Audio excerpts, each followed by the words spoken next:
ลอกลิ้นเฮาค่ะ87แสนจะในอ่ำมีเยาค่ะเนาะกาคันมันขึ้นหมดเยาค่ะอ๋อ1ลอกได้เป็นกว่าปากปลาย15แสนเยาค่ะ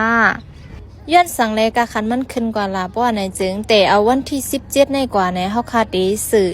กลุ่มกริดเย้าในค่ะเนาะนำเฮาค่ะก็อำเภออำนั้นตีไรเย้าค่ะแล1ลอก87แสนในเตรียมไรเย้าค่ะตีเป็นกว่า1ลอกในปากปลาย15แสนค่ะอ้อสั่งชื่อว่าพี่น้องเขาสอกขาลอกลิ้นกาคันสั่งถูกแนะมาแหล่ด้วยตั้งนอกมันเหี่ยวเหเศษกาขันด้วยตีเจ้ามันกำซื้อก่อไรอยู่ค่ะ1ลอกในเฮาค้าไว้ปัน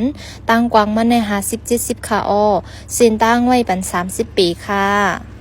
อำใจลิ้นวานค่ะเนาะเดี๋ยวเป็นลิ้นเว้งแลเดี๋ยวมีเนื้อปอกเป็ดเนี่ยค่ะที่ทำนังจำปูเนี่ยค่ะเนาะสังเจอว่าเฮาค้าลูกเนื้อเว้งเหมาเนี่ยเดี๋ยวไรปันข้าวยำมอก25 นิดเก๊ก